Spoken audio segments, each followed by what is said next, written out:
Hello friends. ISM Rajiv के इस weekly analysis में आज हम सबसे पहले करेंगे चर्चा यूएस मार्केट का एक इंडेक्स है। यूएस मार्केट का इंडेक्स का नाम है वो है डॉ जोन्स इंडस्ट्रियल। तो इस इंडेक्स में आपके 30 स्टॉक हैं और ये मैंने आपका 1 मंथ का चार्ट लगाया है। तो 1 मंथ के चार्ट पे ये जो आपको जो पोजीशन जो दिखा रहा है, ये आपको दिखा रहा है कुछ आपका बियरिश हरामी पैटर्न दिखा रहा है। और ये चीज दिखा रहा है कि इसका सपोर्ट जो है वो अब मार्केट में 26,600 पे खड़ा है। और अगर आप इसे 1 वीक के चार्ट पे अगर आप इसे देखना चाहेंगे तो 1 वीक पे भी जो ये आपको बता रहा है वो ये बता रहा है कि ये मार्केट आपका 26,600 के अराउंड में सपोर्ट लेगा। तो फिलहाल यूएस मार्केट 2 दिन 3 दिन से नीचे की ओर है, तो इसका अभी फिलहाल एक आध 2 दिन तक ये नीचे ही रहने का उम्मीद है। और दूसरा जो हम चर्चा करेंगे वो हम चर्चा करेंगे S&P 500 का। S&P 500 में आपका जो है वो 500 स्टॉक है यूएस मार्केट का। और ये क्लियर पिक्चर बताने की कोशिश करेगा हमें यूएस मार्केट का। तो आपका 1 मंथ के टाइम पे ये जो आपका बना रहा है वो आपका बना रहा है वो आपका फ्यूचर टॉप बना रहा है। और इसका नीचे में जो सपोर्ट बता रहा है वो 29,000 और 29,180 के राउंड का बता रहा है। तो ये आप इसे आप चाहो देखना तो आप इसे 1 वीक पे भी देख सकते हो। तो फिलहाल अभी जो है ना यूएस मार्केट नीचे की ओर है और हमारे मार्केट में भी पिछले 2 दिन से करेक्शन होना शुरू हुआ है। और जब हम एफ आई डी आई का डाटा देखते हैं तो वो डाटा में हमें और अच्छे ढंग से इस चीज की समझ हो जाती है कि अभी फिलहाल जो है ना एफ आई अपना पोजीशन बहुत कम रखे हुए है। जैसे कि मैं आपको ये डाटा जो दिखा रहा हूँ ये मैं 17 तारीख का डाटा मैं पहले आपके साथ में शेयर कर रहा हूँ। 17 तारीख के डाटा में आप देखोगे कि क्लाइंट 36,000 कॉन्ट्रैक्ट इंडेक्स में लॉन्ग है। 4,38,900 कॉन्ट्रैक्ट आपका फ्यूचर स्टॉक में लॉन्ग है और 1,84,000 कॉन्ट्रैक्ट आपका पुट में शॉर्ट है। और 15,640 कॉन्ट्रैक्ट कॉल में आपके लॉन्ग खड़े हैं। अब यही चीज अगर आप डीआई की साथ बात करोगे तो 33,000 कॉन्ट्रैक्ट उसने शॉर्ट खड़ा है इंडेक्स फ्यूचर में। 6,96,000 कॉन्ट्रैक्ट उसने शॉर्ट किया हुआ है आपका स्टॉक फ्यूचर में। और ये इनका मोस्टली इनका बाइंग रहता है, तो इन्होंने 34,000 कॉन्ट्रैक्ट इन्होंने पुट में लॉन्ग किया हुआ है। अगर हम एफ आई की बात करेंगे तो एफ आई इंडेक्स में शॉर्ट है। लॉन्ग इसने फ्यूचर में कम किया है पहले के मुकाबले। और इंडेक्स में पुट में इसका 1,58,000 कॉन्ट्रैक्ट लॉन्ग है। अब यही चीज अगर आप देखोगे मतलब हल्का सा प्रॉफिट बुकिंग आपका बृहस्पतिवार को भी हुआ था और फ्राइडे के दिन भी आपका प्रॉफिट बुकिंग हुआ है। तो फ्राइडे के दिन अगर आप देखोगे तो क्लाइंट का कॉन्ट्रैक्ट जहां 33,000 34,000 कॉन्ट्रैक्ट था वो घट के 9,000 पे आ गया। और एफ आई का जहां -9,000 कॉन्ट्रैक्ट था वो लॉन्ग हो गया, -9,000 शॉर्ट था तो वो लॉन्ग में ये आ गया। लेकिन यहाँ पे उन्होंने लॉन्ग किया है तो यहाँ पे उन्होंने अपना स्टॉक फ्यूचर में अपना पोजीशन घटाया है। अब ये मैं बार बार बोल रहा हूँ कि यहाँ पे इनका पोजीशन घटता चला जा रहा है और ये क्लाइंट का बढ़ता चला जा रहा है। तो ये इंडिकेशन ये है कि मार्केट जो है सो अब जो है सो मतलब अनवाइंड होगा, मतलब मार्केट में एक प्रॉफिट बुकिंग आएगी। कारण उसका पाकिस्तान कभी चाइना और इंडिया का क्लास होगा, कभी इंडिया और पाकिस्तान का क्लास होगा, वो एक अलग बात है, वो चलता रहता है। मार्केट को प्रॉफिट बुकिंग करने के लिए भी कुछ बहाना चाहिए और मार्केट को ऊपर जाने के लिए भी कुछ बहाना चाहिए। अब एक पॉजिटिव न्यूज ये है कि हमारा मार्केट में जो एफपीआई जो फॉरेन पोर्टफोलियो इन्वेस्टर जो लोग होते हैं उन पे जो डिविडेंड पे जो टैक्स जो लग रहा था पहले 5 करोड़ से एबव पे आपका 35% था। और 2 करोड़ से 5 करोड़ पे आपका जो टैक्स था वो आपका 25% था। वो दोनों पे टैक्स घट करके 15% पे आया, तो ये एक पॉजिटिव न्यूज है। तो आपको एक मंडे को एक बाउंस बैक आने की संभावना है इस न्यूज को लेकर के, तो आप इस पे नजर रख सकते हैं। दूसरा अब जो है सो हम चर्चा करते हैं अपना मार्केट यानी कि निफ्टी का। हम देखते हैं कि निफ्टी हमारा क्या कर रहा है आपका। तो अगर आप इसको 1 वीक के चार्ट पे देखेंगे तो 1 वीक के चार्ट पे इसको जो रेजिस्टेंस जो मिला था वो आपको मिला था 11,780 के राउंड। और इसने जो बनाया था वो बियरिश इनगल्फिंग कैंडल बनाया था और वहां से मार्केट जो है सो नीचे की ओर है। और अगर ये 1 वीक में आप देखोगे तो 11,000 पे इसको सपोर्ट बता रहा है, तो मुझे ऐसा लग रहा है कि मार्केट नियर टर्म में नीचे आने की कोशिश कर रहा है। दूसरा अगर हमारा जो प्यारा इंडेक्स है एक और इंडेक्स है वो है निफ्टी बैंक। ये ऐसे भी आपका अभी मार्केट का ये इसका ट्रेंड नीचे की ओर बता रहा है बैंक निफ्टी का। तो 1 वीक के टाइम फ्रेम पे अगर आप देखेंगे तो ये दो कैंडल का पैटर्न जो कहलाता है ये आपका डार्क क्लॉड कवर कहलाता है, ये बेरिश पैटर्न है। ये आपका एक सपोर्ट तो आ चुका है, बट ये आप जो ट्रेंड लाइन देख रहे हैं इस ट्रेंड लाइन के नीचे में ये अब आ गया है। तो मुझे लगता है कि मार्केट अब ये एक बार 21,000 20,888 21,000 के अराउंड तक मार्केट अब ये बैंक निफ्टी आना चाहिए, ये टेक्निकल चार्ट के अनुसार से। अब हम अगर बात करते हैं ऑप्शन चेन की, तो ऑप्शन चेन से भी हमें काफी कुछ हेल्प मिल जाता है कि आपका जो है सो निफ्टी क्या दिखा रहा है और बैंक निफ्टी क्या दिखा रहा है। तो अगर आप देखोगे तो यहाँ पे 11,800 पे सबसे ज्यादा ओआई बिल्डअप है, मतलब वो रेसिस्ट कर रहा है। मुझे क्लियर कट लग रहा है कि ये यहाँ पे लोग राइटिंग कर रहे हैं, बेच रहे हैं। और अगर आप इधर देखोगे तो इधर आपको जो है वो आपको 11,000 पे सबसे ज्यादा ओआई बिल्डअप है। तो ये आपका बता रहा है कि ये आपका मतलब सपोर्ट बता रहा है, और ये 11,800 आपका रेजिस्टेंस बता रहा है।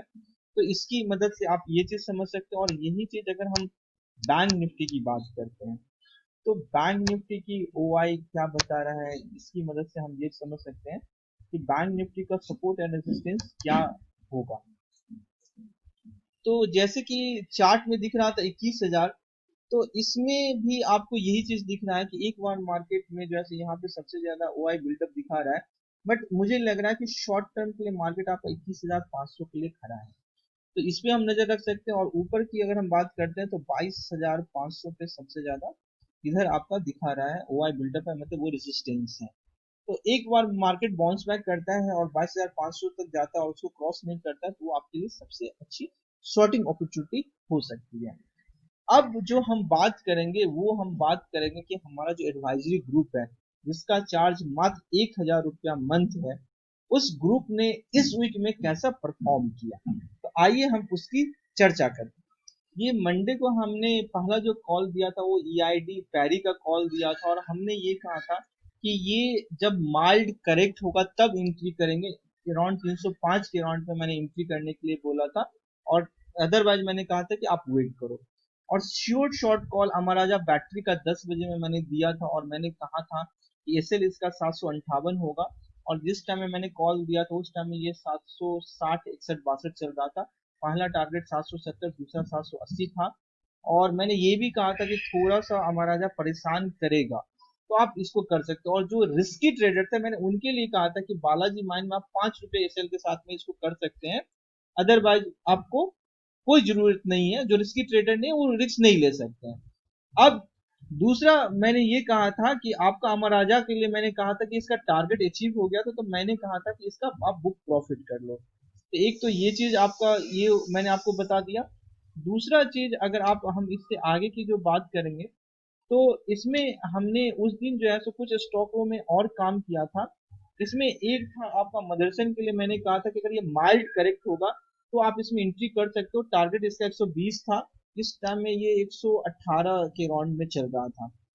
उसके बाद में आइसर मोटर में आपका सिमेट्रिकल ट्रायंगल का ब्रेकआउट हो रहा था, और मार्केट उस दिन आपका फर्स्ट हाफ में काफी बुलिश था, और सेकेंड हाफ में पता नहीं क्यों बट एक सेलिंग प्रेशर आया था। उस सेलिंग प्रेशर की वजह से जो है सेकेंड हाफ में जो है सो आपका फर्स्ट हाफ में अमराजा में टारगेट अचीव हो गया था, मदरसन सुमी में हमारा टारगेट अचीव हो गया था। और आपका केवल और केवल जो ये आपका मैंने जो बोला था आपको सिमेट्रिकल ट्रायंगल जो ब्रेक हो रहा था, तो उसको मैंने हिज कर दिया था। मैंने निफ्टी के एक पुट बाय करवा करके कि आप निफ्टी का एक पुट बाय कर लो कि वो आपका हिज पोजीशन हो जाएगा। तो ऐसे करके मैंने ये करवाया था। तो उस दिन लेकिन हमारा जो है ना हमारा ये अमराजा बैटरी का टारगेट अचीव हुआ और मदरसन का अचीव हुआ, और निफ्टी का एक पुट बाय करके मैंने उस पर हिच किया था। तो निफ्टी के पुट से हमें प्रॉफिट हुआ था, लेकिन हमें जो है तो हमारा एसएल हिट हो गया था हमारा आइसर मोटर में। अब ट्यूसडे की हम बात करते तो ट्यूसडे में पहला हमने दिया था बालकृष्णा इंडस्ट्रीज बाई करने के लिए, दूसरा माइंट्री बाई करने के लिए। और मैंने ये कहा था कि अभी थोड़ा क्वांटिटी आप कम करें। और फिर मैंने ये कहा था कि हमारा जो सस्टेन कर रहा है 780 को, बट बाई करना था आपको उसी प्राइस पे, और टारगेट 800 का था, और एसएल जो था आपका 770 का था। दूसरा मैंने कहा था कि आप वॉच करें सिप्ला, स्मॉल करेक्शन के बाद में आपको इंटर करना है। तो इसने भी मौका दिया था। और उस दिन एक स्टॉक और था, वो था सीमेंस। तो सीमेंस का टारगेट जो था वो 1300 और 1320 था, ये 1310 तक हमारा गया था।